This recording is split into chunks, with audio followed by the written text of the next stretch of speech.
Olá, meus caros e caras, aqui estamos nós para uma reposição de aula do curso de Introdução à Análise Real da Licenciatura em Matemática do Instituto Federal de São Paulo, campus de Cubatão. Nosso assunto aqui é a integral de Riemann, que surgiu relacionado ao problema de encontrar a área abaixo de uma curva do gráfico de uma função e que surpreendentemente está relacionado com a solução de uma equação diferencial com as derivadas. Então a gente vai nessa aula passar por tudo isso, desde as definições básicas da integral de Riemann, suas consequências, saber quando uma função pode ser considerada integrável e por fim ver que tipo de relação tem entre a integral e a derivada, pelo teorema fundamental do cálculo. E como consequência, algumas propriedades que são bastante úteis no cálculo por integrais. Então bora lá para a nossa aula.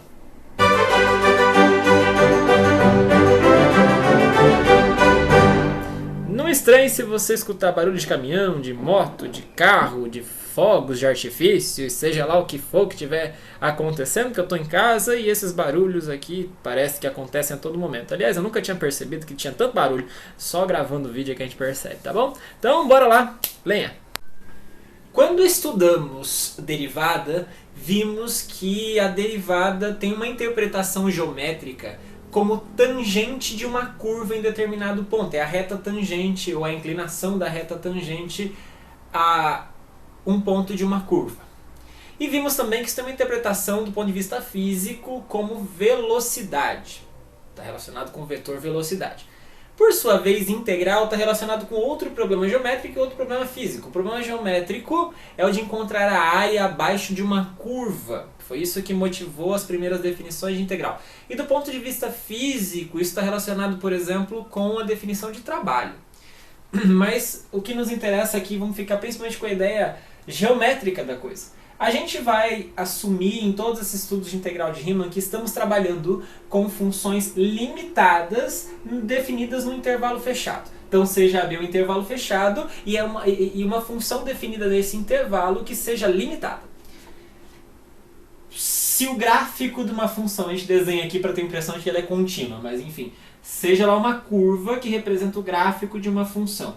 Ela tem um máximo que a gente denota por m, então m é o máximo da função no intervalo AB, e m é o mínimo da função no intervalo AB. Aqui cabe uma observação. O desenho que eu fiz ele já nos remete à ideia de uma função contínua. Nós sabemos que se f é uma função contínua, como está definida no intervalo fechado AB, ela tem que ter máximo e mínimo. É o que nos diz o teorema de Weierstrass, de que uma função contínua no intervalo fechado admite máximo e mínimo. Bom, é com essa ideia que nós vamos trabalhar, mas nós não precisamos assumir que a função é contínua no primeiro momento. Ter a função contínua resolve uma série de problemas, mas a gente não precisa assumir ela de primeiro momento. Bom, sabendo disso, a gente quer então de alguma forma buscar a área abaixo da curva azul, principalmente aqui à esquerda desse ponto, da raiz aqui, ou acima dessa parte aqui. E para fazer isso, a ideia que se teve no primeiro momento era a ideia de aproximação por retângulos. Aproximar por retângulos, tanto por baixo quanto por cima. Então é mais ou menos essa ideia de Riemann ao fundamentar, ao formalizar a definição de integral. Nós vamos trabalhar com vistas a chegar nessa definição formal de integral. Para isso, vamos definir primeiro o que é uma partição.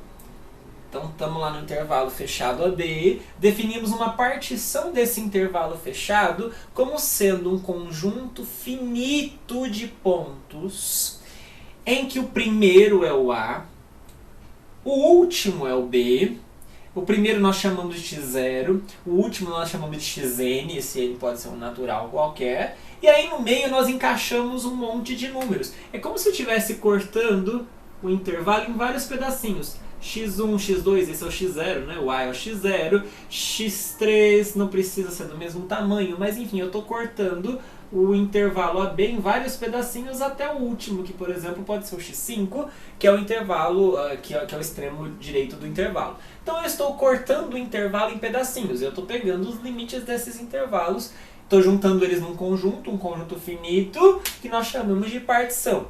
Claro, esses x1, x2 podem ser cada vez menorzinhos, né, de modo a deixar isso aqui bem pequenininho, bem pequenininho, a fim de ter umas aproximações melhores, que é o que nós vamos fazer durante esta aula.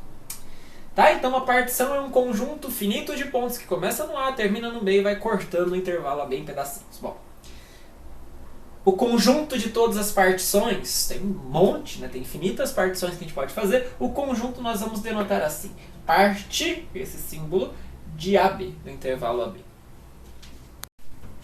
Nós vamos agora conceituar somas de Darboux-Riemann. Quais são as somas de Darboux-Riemann?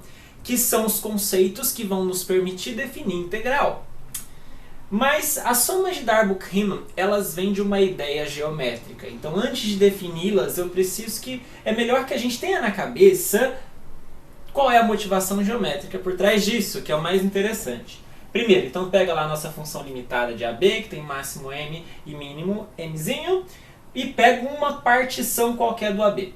Aqui, para exemplificar, eu vou pegar então o A como sendo o primeiro ponto da partição e vou pegar alguns pontos aqui. Vou pegar um x1, vou pegar um x2, vou pegar um x3, vou pegar um x4 e vou pegar um x tudo, não, um x5.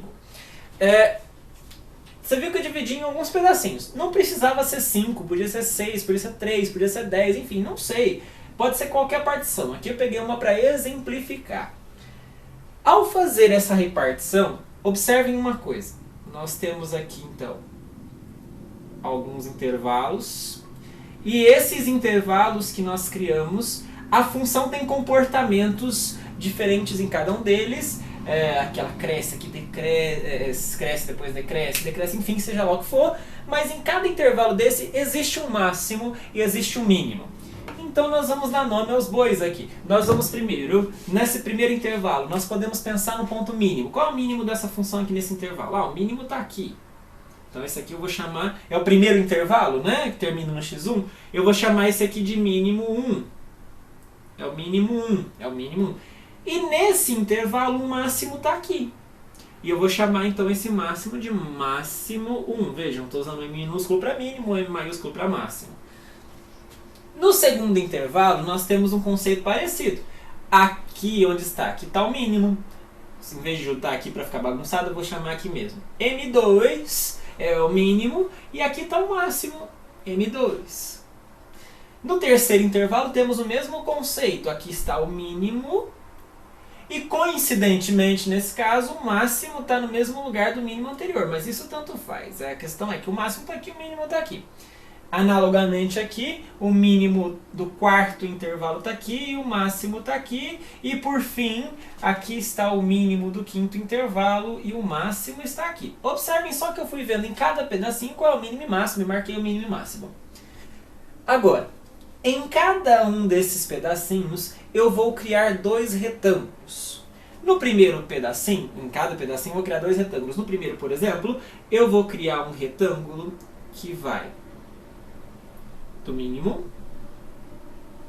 até a origem, até o zero, e que tem esse intervalinho. Isso cria um retângulo, tá vendo? Um retângulo de tamanho x1 menos x0 e de altura m1. Pronto, formei um retângulo. Eu posso fazer isso também nos outros intervalos, com relação ao mínimo. Aqui está o mínimo do segundo intervalo, eu posso criar um retângulo que vai até o m2.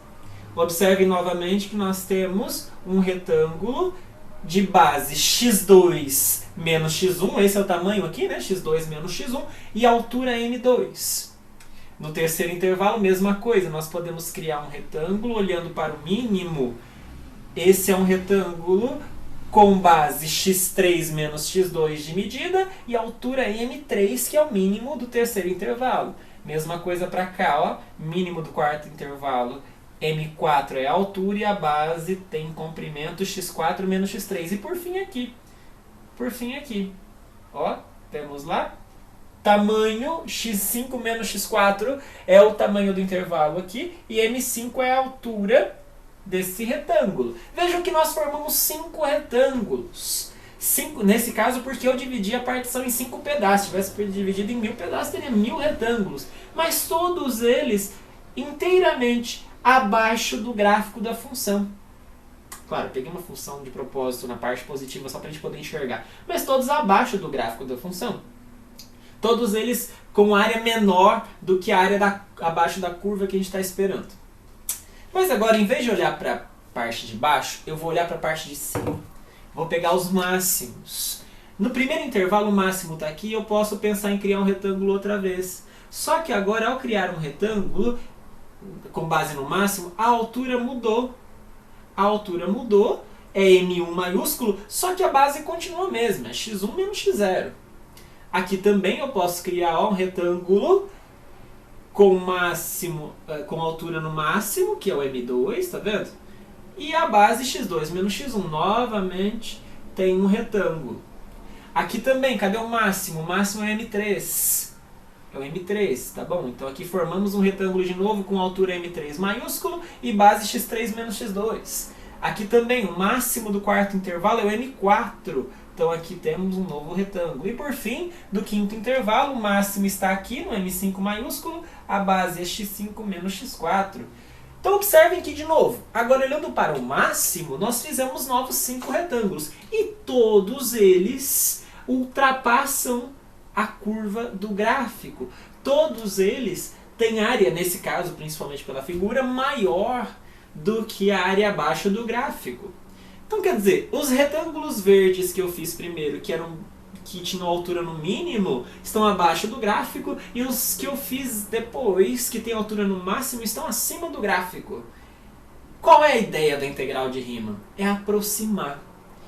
É deixar esses intervalinhos, essas partições, os intervalinhos das partições cada vez mais próximos, a fim de que esses retângulos fiquem cada vez mais próximos. O verde se aproxime do laranja, porque aí com isso nós vamos tendo vários retângulos pequenininhos e vamos fatiando essa figura, e no final, meio que no limite, nós vamos ter a área da figura. Essa é a ideia da integral de Riemann, que a gente diminua esses retângulos, deixa eles pequenininhos, fatiadinhos, meio que lá no infinito, fatiadinho o suficiente para que o retângulo verde se aproxime do retângulo laranja e eles possam dar a área abaixo da curva.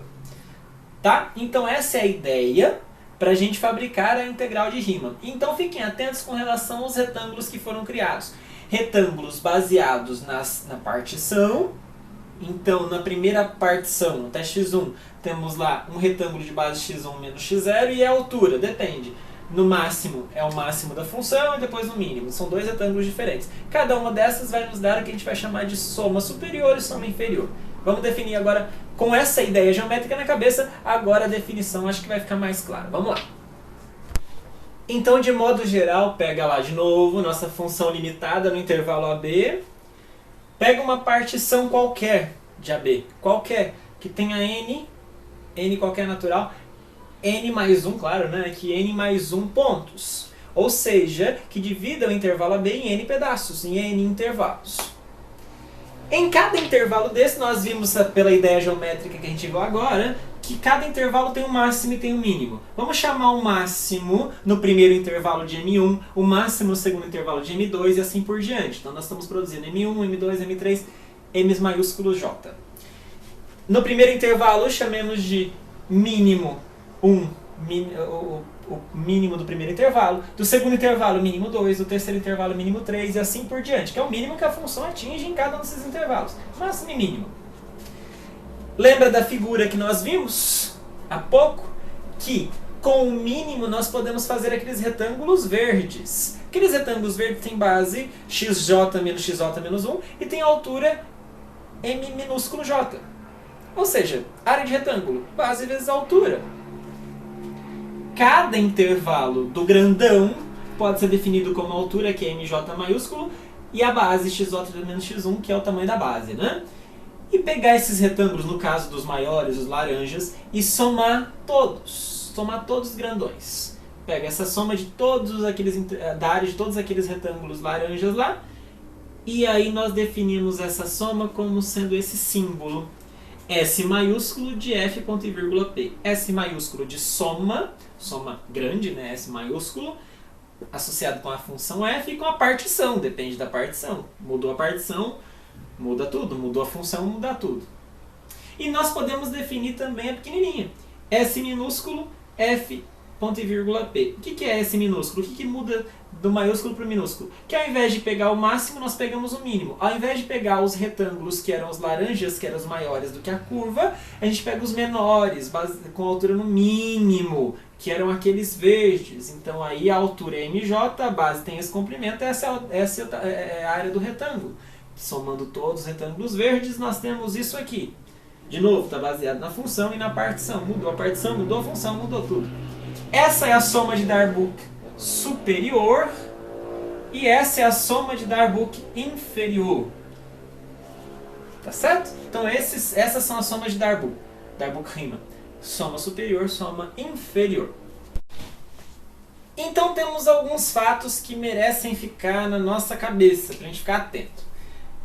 Para a gente observar esses fatos, eu fiz um desenho aqui que está um pouco bagunçado, está pequenininho, mas olha, imagina a curva aqui, a curva roxa, significando o gráfico da função que nós queremos. E de novo, olha lá, os retângulozinhos verdes, que são aqueles com altura nos mínimos de cada partição. Peguei uma partiçãozinha menor, só para a gente poder enxergar melhor.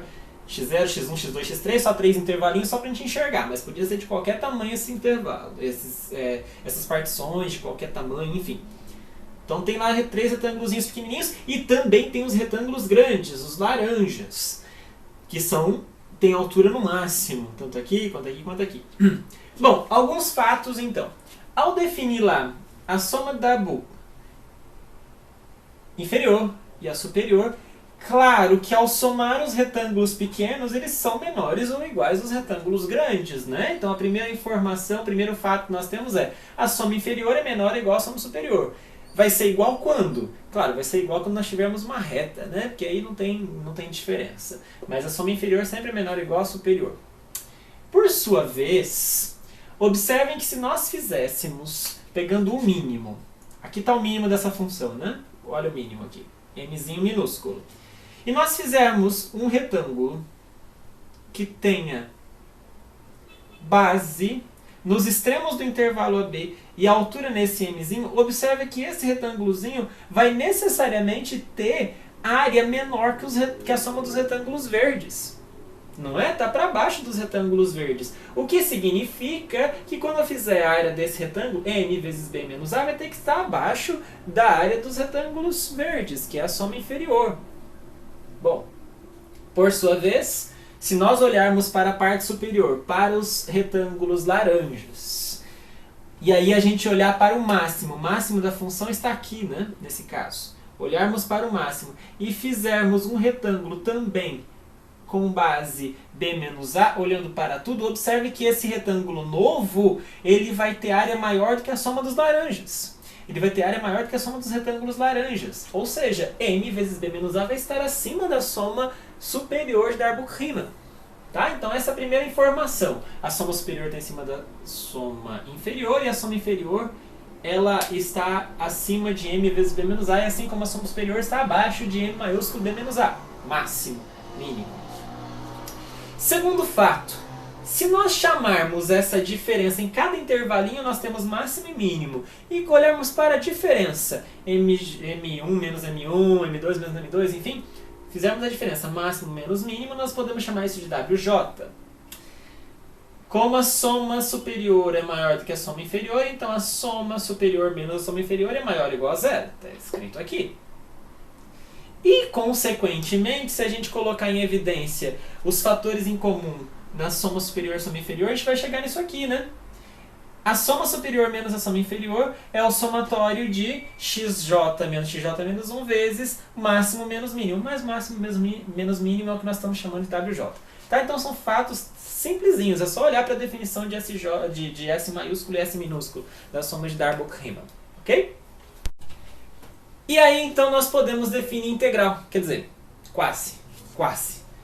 A gente define duas coisas, dois objetos, chamados integral inferior da função e integral superior. Porque esses eu tenho certeza que eles vão existir. Agora, integral, nem sempre. Integral inferior. Olhando para as figuras que nós fizemos e pelas definições que nós fizemos antes, pensa que integral inferior é a soma daquelas áreas que estão abaixo do gráfico da função e que melhor vão se aproximando dela. Então pensa assim, como é que eu vou definir integral inferior? Integral inferior, esse símbolo, olha, essa cobrinha, né, de integral, de A até B, porque esse é o intervalo que está definida a função, e a gente colocou uma barrinha aqui, de inferior. A gente define como o maior valor, se é que ele pode ser de supremo, o maior valor que aquelas somas de Darboux inferiores podem atingir entre todas as partições possíveis. Então, olha, cada partição vai nos dar retângulos diferentes. E com esses retângulos diferentes, nós vamos ter áreas diferentes abaixo do gráfico da função. Então, nós vamos pegar e vamos olhar para todas as somas. Todas as somas. Para cada partição tem uma soma. Todas, pega todas e junta num conjunto. Eu quero a maior delas. A que melhor, porque estão todas abaixo do gráfico. Eu quero a que mais se aproxima do gráfico por baixo. Aquela que mais se aproxima do gráfico. Supremo. Talvez esse supremo vai atingir a própria área do gráfico, né? Enfim, então a gente faz com que essas áreas de retângulos que estão abaixo, elas se tornem o mais próximo possível da área da curva. Tá? Então a gente vai estar aproximando, a gente pensa em aproximar, tá lá, a curva por retângulos por baixo. Mas a gente quer que eles sejam cada vez mais próximos da área da curva, como se eu estivesse deixando a coisa cada vez mais fina para encontrar a área, como se estivesse fazendo retângulos cada vez mais próximos de zero, grudadinhos assim, e lá no infinito eles vão dar área, mas por baixo. Mas eu posso fazer a mesma coisa agora olhando para aqueles retângulos que estão acima, aqueles que deram a soma superior. Então, olha para a integral superior. O que é a integral superior da função? Então tá lá, esse é o mesmo símbolo, olha, cobrinha de A até B, de f de x dx, o que diz pra gente que a função é f, depende da variável x, dx aqui, mas a gente colocou uma barrinha acima, uma barrinha aqui em cima do b. Como é que nós definimos a integral superior? Bom, a integral está todo mundo já acima do gráfico. Eu quero que elas sejam o mais baixo possível. Eu quero que elas não sejam muito grandes, que elas sejam o mais próximo possível da área do gráfico. Então nós pegamos, em vez de pegar o máximo, pegamos, entre aspas, o mínimo, que nesse caso tem que ser o ínfimo. O ínfimo das somas superiores. De todas as partições. Olha para todas as partições e pega lá a soma delas. Pega o ínfimo. Pega o ínfimo dessas somas superiores. Então, olha só, qual é a ideia geométrica disso? Nós temos lá o gráfico e nós estamos pegando os retângulos acima, né? Estamos pegando os retângulos acima. Eu quero pegar de todas as partições aquela que tem a mais baixa das áreas, a menor das áreas, né? Os mais baixos retângulos possíveis. Aquela que tem menor área possível, ínfimo, aquela que chega no ínfimo. Então, olha, integral inferior, olhando para as somas inferiores, eu quero as maiores. Integral superior, olhando para as somas superiores, eu quero as menores. Então, é o supremo das inferiores, é o ínfimo das superiores. Mas faz sentido, né? Porque eu quero que as duas se encontrem para falar de integral. Eu quero que as duas se aproximem, inclusive, da área que eu quero. Então, integral inferior e integral superior. Mas agora pensa, que é integral? Sem esse sobrenome superior ou inferior, com esse conceito, quando a gente vai poder falar de integral? Quando acontecer o quê? Eu tenho máximo, eu tenho mínimo, eu quero a área, eu quero a média. Ah, é quando as duas se encontrar. É quando. Para chegar nessa resposta do que de fato é uma função ser integrável, eu preciso de alguns resultados técnicos. Então vamos para esses resultados técnicos e daqui a pouco nós chegamos nessa resposta para ver se é aquilo que você pensou. Se agora a gente tiver com uma partição P e eu pegar uma outra partição Q, que na verdade seja dividir essa P em mais pedacinhos. Ou seja, a partição P está contida na partição Q. Quer dizer, a partição P tem alguns pontos e eu vou lá e ponho mais outros. Eu estou cortando mais. Para vocês entenderem esse desenho, olha, está aqui uma partição P. x0, x1, x2. Peguei só 3 pontos, só dois intervalinhos. Aí eu venho aqui e falo assim, não, vou criar uma outra partição Q. E essa partição Q vai ser x0, vai ter um ponto aqui no meio, sei lá, vou dar uma abusada aqui, vou chamar de x meio, né? x0, x1, sei lá. E vou pegar um outro ponto aqui que eu vou chamar de x3 meios. Tá vendo? Dividir com mais 2 pontos. Então, o que era uma partição com 2 intervalos virou uma partição com 4 intervalos. De acordo? Bom, o que acontece com a soma das áreas inferiores. Observa que na partição P, que era a primeira, x0, x1, x2, tínhamos só dois retângulos, esses dois aqui. Ao cortar, perceba uma coisa.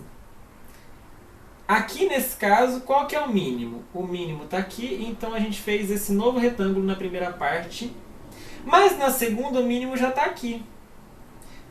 Então temos um outro retângulo. Na terceira o mínimo está aqui. Então nós temos esse retângulo. E na última nós temos o mínimo coincidindo aqui. O que aconteceu com a soma das áreas? Já perceberam? A parte verde ficou abaixo da azul. Quando eu cortei em mais pedacinhos, a área aumentou. Ou pelo menos não diminuiu. A soma das áreas aumentou. Então é isso que está dizendo essa proposição. Se eu pegar uma partição Q que contém a P, ou seja, seja mais cortada do que a P, tem os pontos de P e mais algumas coisas, então a soma das áreas abaixo do gráfico, as somas inferiores, da Q, da nova, ganha. Ou não perde, pelo menos, não sei se ganha, mas pelo menos não perde da soma da partição P. Ela já é, se eu pegar uma outra partição, ela já é maior do que a partição anterior. Faz sentido, né?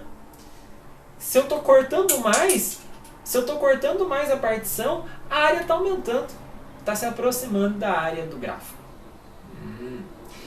E a parte da superior? Não vou fazer o desenho, mas dá para ter a noção intuitiva. É ao contrário da inferior, né? Porque se eu tinha uma partição que tinha lá as somas das áreas superiores e tal, quando eu cortar mais, vai baixar. Vai baixar um pouquinho. Algumas áreas podem baixar. Entende? Então essas áreas, algumas delas baixando, vai para se aproximar mais do gráfico, para se aproximar mais da figura, nos diz então que a soma superior da partição P é maior do que a Q. Quer dizer, essa nova é melhor. Essa nova diminui a anterior. Certo? Então olha a diferença. Quando eu corto mais, quando eu pego uma partição que engloba a anterior e mais alguns pontos, a soma inferior aumenta e a soma superior diminui. É o que eu quero mesmo. É o que a gente queria que acontecesse. Ok? Vamos demonstrar então essa proposição. É uma proposição técnica. Então a gente vai usar os argumentos que a gente tem para criar essa proposição técnica, mas vamos lá, vamos dar uma olhadinha com calma, que dá para entender numa boa, apesar da notação pesadinha que vai surgir aqui. Então P é uma partição, né? Qualquer. E Q tem que ser uma partição que contém P. Então a partição nova tem que pegar a partição P e colocar mais pontos. Pode ter posto mais um ponto, mais dois, mais três, mais quatro, mais uma quantidade infinita de pontos. Para facilitar a nossa vida, eu vou considerar que a partição nova é a partição anterior com mais um ponto só. Ah, mas se fosse 2, 3 pontos, 4, 5... A gente repete o processo que eu vou fazer aqui. A partição não tem mais um ponto? Ah, e se fosse 2? O que eu vou fazer aqui você faz de novo. Ah, e se fosse 3 pontos? Faria de novo. O processo que eu vou fazer aqui é simbólico, já resolve todo o resto. Se Q tivesse mais do que um ponto, tivessem vários pontos, a ideia era só fazer passo a passo, 1, 2, 3, 4, vários pontos, em sequência. Tudo bem? Então suponha que a partição nova é a anterior com mais um ponto só. Tem um novo ponto. Ah, tá bom. Então estava lá a partição anterior repartindo o nosso intervalo AB em vários pedacinhos. Poxa, se eu coloquei mais um ponto, esse ponto tem que ter surgido entre dois pontos da partição anterior. Então suponha que esse novo ponto que eu chamei de y1 esteja entre uma partição qualquer lá. Podia ser x0, x1, x1, x2, entre xj menos 1 e xj. Alguma. Então tinha lá várias partições, mas ó, tô olhando só com um recortezinho, só para aquela partição. O y1 apareceu aqui, em algum lugar. A partição nova apareceu em algum lugar, tá? Observa que antes de eu fazer isso, qual era o mínimo? Onde estava o mínimo dessa função? O mínimo dessa função estava aqui, por exemplo, nesse exemplo nosso, nesse desenho. Ao fazer o recorte, percebam que vai ter que ter dois mínimos. Um é esse e o outro é esse. Então nós não tínhamos antes um mínimo que a gente denotava por MJ, e agora a gente vai ter dois mínimos, que eu vou denotar de M' e M duas linhas. M' não é a Emília pequenininha não, tá? M' e M duas linhas. Então M' é o mínimo do intervalo da esquerda, em duas linhas é o mínimo do intervalo da direita. Certo? Então, é óbvio, olhando para o desenho, a gente pode até ter já a noção clara de que o mínimo da esquerda é maior ou igual ao mínimo anterior. E o mínimo da direita, o novo, né, é maior ou igual ao mínimo anterior. Um deles vai ser igual, mas o outro vai estar acima, porque senão ele seria o mínimo anterior já, né? Então, quer dizer, dos dois mínimos novos, os dois têm que estar acima do anterior. O M' é maior ou igual a MJ e o M duas linhas também. Certo? Bom, e aí então a gente vai fazer a subtração. A gente não quer mostrar que é a soma inferior de FP menor ou igual à soma inferior de FQ. Então eu vou fazer a subtração dessa por essa e vou ver que é maior ou igual a zero. Se eu mostrar que isso menos isso é maior ou igual a zero, provei. Bom, vamos fazer a diferença. S de FQ menos S de FP. O que acontece? Vai mudar alguma coisa antes do XJ menos 1 e depois do XJ? Não. As partições continuaram as mesmas, os mínimos continuaram os mesmos, portanto, quando eu fiz a diferença da Q pela P, em cada pedacinho fora desse intervalo XJ menos 1 XJ não mudou nada. O que pode mudar, eventualmente, é o que aconteceu dentro desse intervalo. Então vamos olhar o que aconteceu aqui, só mudou esse intervalo novo. Ao fazer a diferença, o que sobra? Sobra o mínimo da esquerda vezes o tamanhozinho y menos xj menos 1, mais o mínimo da direita, em duas linhas, xj menos y1, menos, não é menos a anterior? Então menos, o que era antes de eu colocar o y1? Era o mínimo j vezes a diferença xj menos xj menos 1. Mas acontece que o M' e o M duas linhas, nós vimos aqui que é maior ou igual ao anterior. Esse é maior ou igual ao anterior. E esse também. E esse também é maior ou igual ao anterior. Maior ou igual a isso aqui. Então todo mundo aqui, esse e esse aqui, todo mundo ficou maior ou igual a MJ. Esse é maior ou igual a MJ e esse também. E aqui já é o MJ. Então eu vou colocar o MJ em evidência. Vou colocar que isso aqui é maior ou igual e vou colocar o MJ em evidência. E vai sobrar isso aqui tudo. Né? Y1 menos xj menos 1, mais xj menos y1, menos xj, mais xj menos 1. Mas observa que aqui cancela. Observa que aqui cancela. Observa que aqui cancela. Ficou zero. Opa! A soma da partição Q menos a soma da partição P é maior ou igual a zero. Uai, o que significa isso? Significa que a soma da partição Q, joga essa negativa para lá, maior ou igual a soma da partição P. Interessante, né? A mesma análise a gente pode fazer para a soma superior. E vai dar a mesma coisa. Só que agora é claro que a gente vai pensar, em vez de pensar no mínimo, pensa no máximo. O máximo novo vai ser menor ou igual ao anterior. E assim por diante. A gente vai chegar na outra conclusão. Certo? Então nós chegamos dos dois casos. Isso, usando o Q como tendo um ponto a mais. Certo? Aí como é que eu faço para generalizar? Poxa, imagina que tenha 2 pontos a mais. Então se tem 2 pontos a mais é porque tem o y1, vírgula ou y2. Então vamos lá. Só para a gente pensar, tá? Só para você continuar escrevendo aí. Se quiser estar copiando, eu não sei, né? Então nós concluímos, só para deixar registrado, nós concluímos que S de FP é menor ou igual a S de FQ. E analogamente mostra-se que a soma superior na partição P é maior ou igual à soma superior na partição Q. Lembrando que nós assumimos que a partição Q tinha um ponto a mais. Bom, então a partição Q não era a partição P unida com um novo ponto? Suponha que não. Suponha que eram 2 pontos. Se eram 2 pontos, então pega a partição P união y1 e chama de Q1. O resultado não acabou de valer para essa partição Q1. Esse resultado não é só colocar o Q1 aqui no lugar, porque a gente acabou de provar para um ponto só. Bom, mas aqui Não é exatamente Q1 união Y2? Não é só colocar um ponto a mais? Ah, então quer dizer que essa Q vai ser maior ou igual quando eu colocar a Q1 aqui, que por sua vez é maior que a P. Entendeu a lógica? A gente vai concluir que S de FP é menor ou igual a SF de Q1. Pronto, mostramos isso no passo anterior. Por sua vez, com o mesmo raciocínio, observe que a Q é a Q1 união com Q2. Então se eu trocar aqui por Q1 aqui vai ter que ser o quê? Então Q1 menor ou igual a S de FP. Mesma coisa para a soma superior. Recursivamente, tem-se o resultado válido para qualquer partição que contenha P. Tem que ser partição, né? Ou seja, tem que ter uma quantidade finita. De acordo? Então é isso. A gente pega um ponto, depois põe 2, 3, etc. E a gente mostra então que a soma, quando eu vou refinando a partição, quando eu coloco mais pontos, eu vou deixando os intervalos eventualmente menores, a soma aumenta, a soma inferior aumenta. Por sua vez, a soma superior diminui. Uma está aumentando, outra está diminuindo. Corolário dessa proposição que nós vimos. Consequência interessante dessa proposição que nós vimos.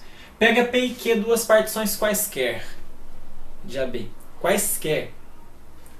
O que essa proposição está dizendo é a soma inferior de uma das partições é sempre menor ou igual à soma superior da outra. Não sei se você entendeu a força desse resultado, mas esse resultado está dizendo uma coisa. Para qualquer partição que eu pegar abaixo e pegar a soma das áreas dos retângulos feitos por essa partição abaixo do gráfico, sempre vai ser menor ou igual à soma dos retângulos feitos por uma partição acima. E não precisa ser a mesma partição. Nós sabíamos agora há pouco, nós vimos que se a gente usar P e P aqui, a soma inferior é sempre menor ou igual à soma superior. Ok. Mas eu estou dizendo que isso independe da partição, não precisa ser a mesma partição. Podem ser duas partições diferentes. Eu posso ter uma pequenininha e outra muito cheia de pontos, mas acontece que as duas vai continuar valendo aquela relação. A soma inferior é sempre menor ou igual à soma superior para qualquer partição. Qualquer partição. P e Q, quaisquer umas. Isso vale. Interessante. A soma inferior é sempre menor ou igual à soma superior para quaisquer par de partições. Como é que demonstra isso? Simples. Se P é partição e Q é partição, então são conjuntos finitos. Se eu pegar os pontos que estão em uma e juntar com os pontos que estão na outra, ou seja, fazer a união dos conjuntos, isso é uma partição. Então P união Q também é uma partição de AB. E interessante é que a P está contida e a Q está contida na união. Agora eu vou voltar para a proposição e vou usar os resultados. Eu não quero uma informação sobre a soma inferior na partição P? Bom, pela proposição anterior, pela proposição que nós vimos agora, a gente viu que isso daqui é o quê? Isso é menor ou igual à soma de uma partição que a contém. P união Q é uma partição que contém P. Tá, mas nós também vimos, agora há pouco, em outra proposição, que a soma inferior é sempre menor ou igual à soma superior quando eu estou falando da mesma partição. Só que a soma superior numa partição é menor ou igual à soma superior de uma partição contida nessa, que foi o que nós vimos também pela proposição anterior. Ou seja, ao invés de pegar P, eu vou pegar aquele que me convém. Né? A soma de uma partição maior, de uma partição mais cortadinha, já está abaixo de uma anterior. Foi isso que nós vimos. Então provou, né? A soma inferior na partição P é menor ou igual à soma superior na partição Q. Ok? E outro corolário agora até do primeiro, que é mais interessante ainda. Corolário 2. Fala uma coisa que você podia achar óbvio, mas que não estava demonstrado. Agora vai estar. A soma inferior é menor ou igual à soma superior. A soma inferior da função é menor ou igual à soma superior. E mais ainda, claro, a soma superior está abaixo do máximo vezes B menos A e a soma inferior está acima de mínimo vezes B menos A. Bom, eu acho que não é difícil de você perceber, por exemplo, a primeira desigualdade. Por que a primeira desigualdade? Olha, o que significa soma inferior da f de x dx? Soma inferior significa que eu estou pegando o máximo de todas as somas inferiores. Vou colocar só P aqui, mas você já lembra que entre todas as partições, tá? Entre todas as partições você pega o supremo das somas inferiores. Acontece que as somas inferiores, a gente sabe que todas elas são maiores ou iguais a mínimo vezes B menos A. Pegar o supremo então não vai fazer diferença, vai continuar, todo mundo é maior ou igual a isso aqui, então o supremo também vai ser maior ou igual a M vezes B menos A. A2, que é essa, bom, vamos chamar de 3, né? Vamos pôr a ordem aqui.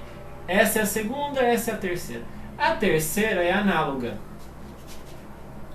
Só que agora eu vou olhar para a soma inferior. Então deixa isso aqui como exercício para você pensar, mas sai exatamente como o passo anterior. O que falta, e o mais importante aqui para a gente, é a segunda desigualdade. A soma inferior é menor ou igual à soma superior. Bom, sabe que a soma inferior, vou usar de A até B, por definição ela é o supremo das somas inferiores entre todas as partições. Acontece que nós acabamos de ver no corolário 1 que todas as somas inferiores, para qualquer partição, inclusive para próximo do supremo, enfim, qualquer partição, ela vai estar abaixo da soma superior de qualquer outra.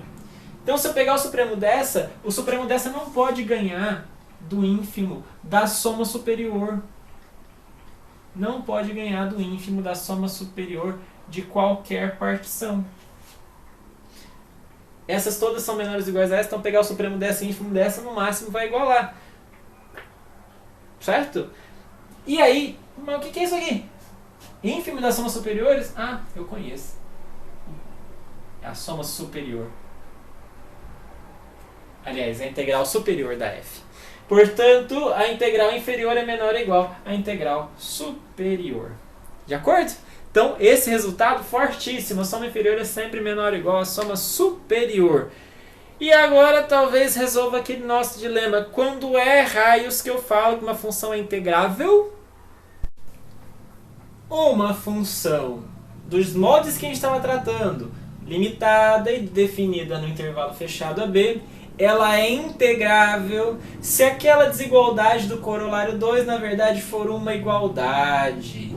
Se a integral inferior for igual, não só menor, igual à integral superior. Se a integral inferior for igual à integral superior, nós falamos, então, que a função integrável, de certa forma, a área que veio pelos retângulos de baixo igualou com a área dos retângulos que veio para cima, de cima. Então, quer dizer, chegou na área que a gente buscava. Esse é o conceito de área que a gente buscava sobre a função.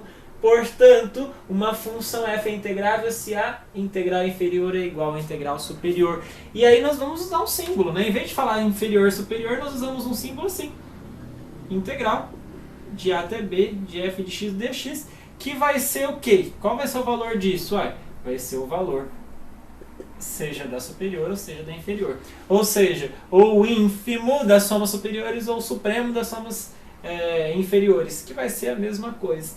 Esse é o símbolo. Integral de f de x dx vai ser um valor numérico. E esse valor existe quando tiver essa condição, ou seja, quando nós falarmos que ela for uma função integrável. E como observação importante, não podia ser diferente. Se eu pegar uma função que é positiva, senão a gente tem que consertar a questão do sinal.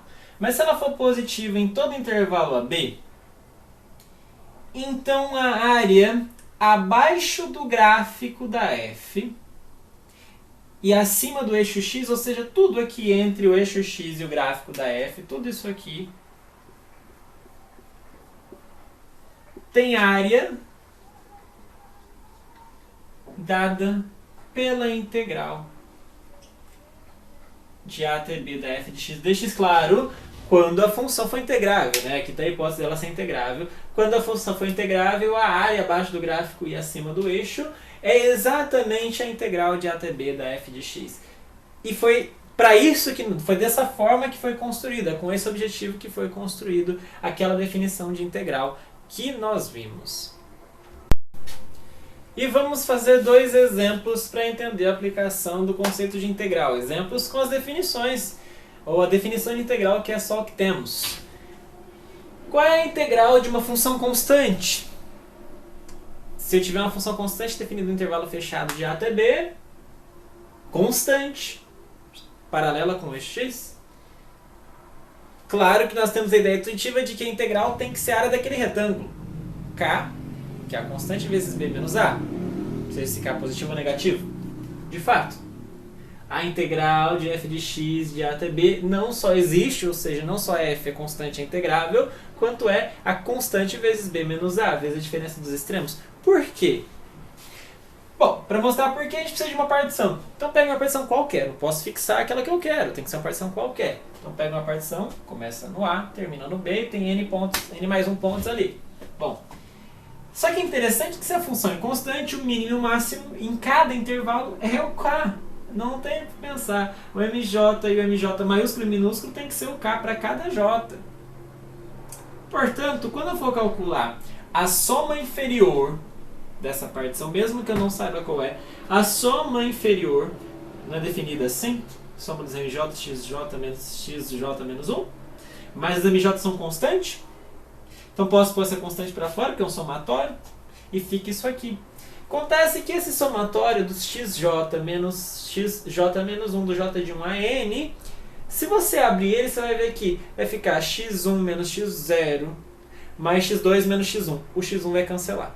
Próximo termo vai ser x2 menos x3 menos x2. X2 vai cancelar. E vai cancelando. Vai ficando só o primeiro, que era o x0, e vai acabar ficando só o último, que era o xn. Mas o primeiro é o A, o último é o B. Portanto, isso aqui tudo vai dar B menos A. Começa a abrir para você ver. Faz de 1 a 5 para você ver. Vai dar B menos A. Ou seja, a soma inferior vai ser K vezes B menos A. Se você fizer o mesmo raciocínio, como o mínimo e o máximo são iguais, a soma superior também vai dar K vezes B menos A. Também vai dar. Portanto, na hora de calcular a integral inferior não é o supremo das somas inferiores, mas todas as somas inferiores não são iguais a K vezes B menos A, nem depende da partição, é tudo K vezes B menos A. O supremo disso é K vezes B menos A, que também é o ínfimo de K vezes B menos A.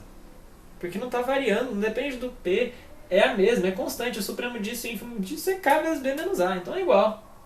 Mas isso aqui é a integral superior. Integral inferior é igual a integral superior. Logo, f é integrável e a integral de A até B é esse valor. O supremo e o ínfimo dessa coisa que é o K vezes B menos A. De acordo? E exemplo 2. Agora eu vou olhar para um exemplo interessante, que aliás tomou um tempo dos matemáticos na época em que o cálculo foi desenvolvido. Pega uma função definida no intervalo fechado de 0 a 1, dada da seguinte forma. Para cada x no intervalo, manda esse x no 0 se o x for racional e manda ele no 1 se ele for irracional.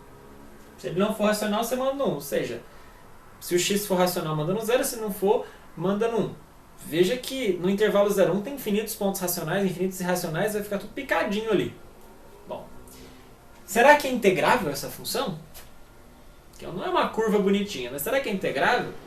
Bom, para ver que se é ou não, a gente vai pegar uma partição. Pega uma partição qualquer, do intervalo 0 a 1, nesse nosso caso, né? Pega um intervalo 0, pega uma partição do intervalo 0 a 1.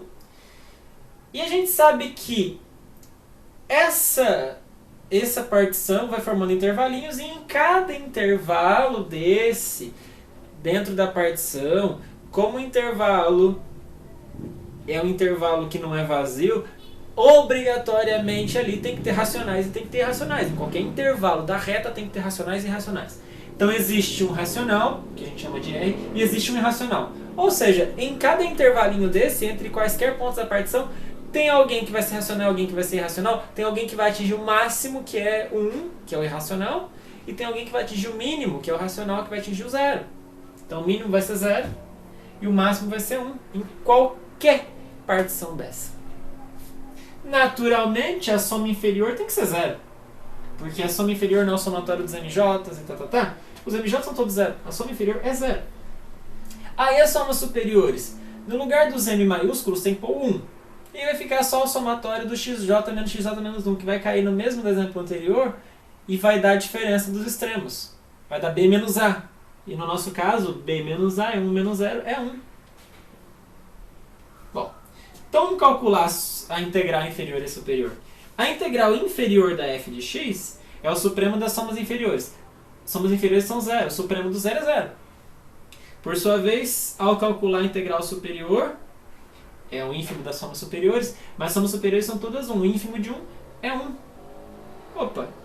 Soma inferior e soma superior, uma deu 0, outra deu 1, deu diferente.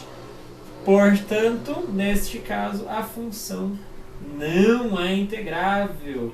Este é um exemplo de função que não é integrável. Se alguém te perguntar uma função que não é integrável, tá aí. A função que leva os racionais no 0 e irracionais no 1.